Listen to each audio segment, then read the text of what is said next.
कभी सोचा है कि एक दिन असल में कितना लंबा होता है? ये सवाल आसान लगता है। हम सब यही सीखते हुए बड़े होते हैं कि एक दिन 24 घंटे का होता है।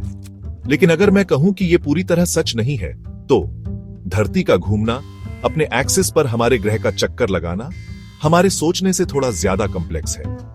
असलियत में एक दिन यानी धरती को एक पूरा चक्कर लगाने में जितना समय लगता है, वो पूरे 24 घंटे नहीं होते। वो करीब 23 घंटे 56 मिनट और 4 सेकंड का होता है। हां, हमारा ग्रह जितना हम मानते हैं उससे थोड़ा तेज घूमता है।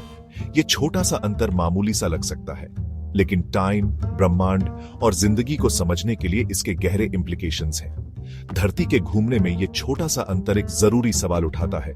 धरती के स्पिन की बारीकियों को समझना इतना जरूरी क्यों है? इसका जवाब हमारे ग्रह के सिस्टम्स के इंटरकनेक्टेडनेस में छुपा है।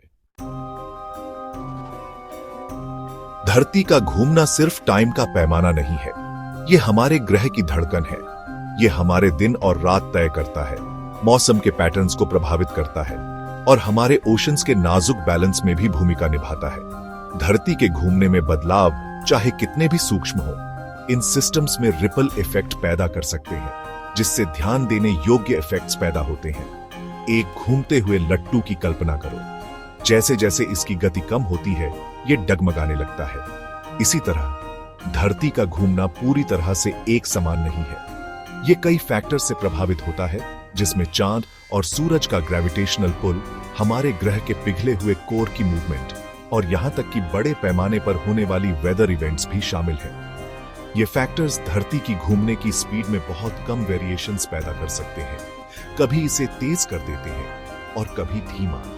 हालांकि ये बदलाव अक्सर हमारे रोजमर्रा के जीवन में नजर नहीं आते, लेकिन वैज्ञानिक हाईली प्रिसाइज एटॉमिक क्लॉक्स का उपयोग करके इन पर ध्यान से नजर रखते हैं।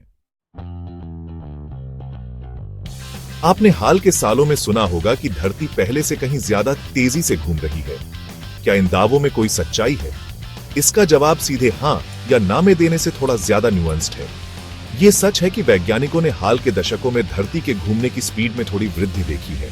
दरअसल 2020 में हमने 1960 के दशक में एटॉमिक क्लॉक रिकॉर्ड शुरू होने के बाद से 28 सबसे छोटे दिन देखे। ये चिंता का कारण लग सकता है।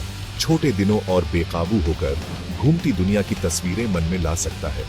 हालांकि ये याद रखना जरूरी है कि धरती के घूमने की स्पीड स्थिर नहीं है। ये समय के साथ बदलती रहती है। एस्ट्रोनॉमिकल और जियोलॉजिकल फोर्सेस के कॉम्प्लेक्स इंटरप्ले से प्रभावित होती है। हालांकि घूमने की स्पीड में हालिया वृद्धि दिलचस्प है, लेकिन यह जरूरी नहीं कि यह किसी आने वाले खतरे का संकेत हो। सेक्शन 4, धरती के टाइम कीपर्स, प्राचीन आकाश से लेकर परमाणु घड़ियों तक। पूरे मानव इतिहास में हमने समय बीतने का पता लगाने के लिए आकाश का इस्तेमाल किया है।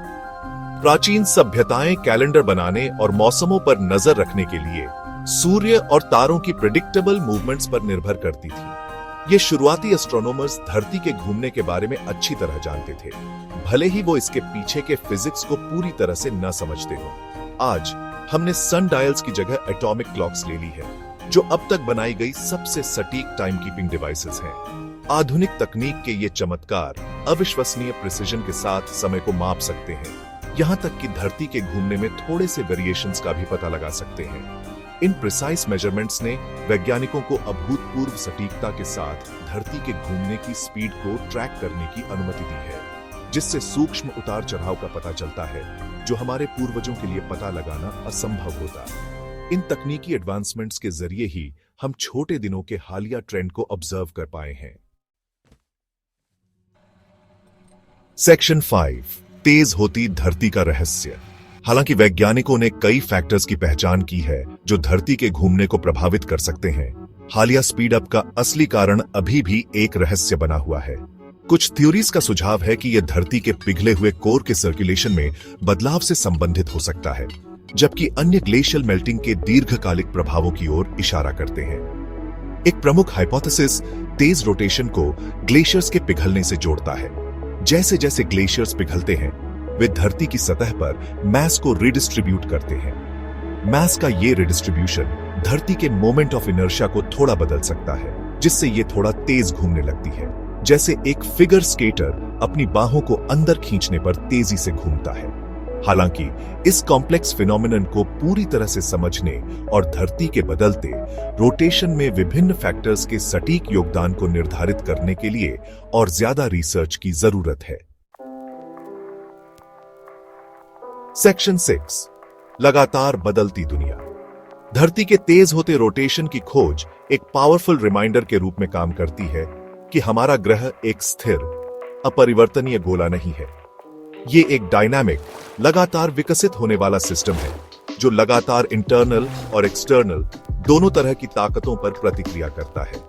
हालांकि धरती के घूमने में हालिया बदलाव सूक्ष्म लग सकते हैं, लेकिन वे हमारे ग्रह के सिस्टम्स के इंटरकनेक्टेडनेस और निरंतर वैज्ञानिक ऑब्जर्वेशन के महत्व पर प्रकाश डालते हैं। इन बदलावों का अध्ययन करके हम अपने ग्रह के अतीत, वर्तमान और भविष्य की गहरी समझ हासिल करते हैं। धरती का घूमना उस इंट्रिकेट पजल का सिर्फ एक टुकड़ा है जो हमारे ग्रह को बनाता है। इस और अन्य जियोफिजिकल प्रोसेसेस का अध्ययन करके हम उस नाजुक बैलेंस के लिए गहरी सराहना हासिल करते हैं जो धरती पर जीवन को संभव बनाता है। सेक्शन 7, एक्सप्लोर करते रहे।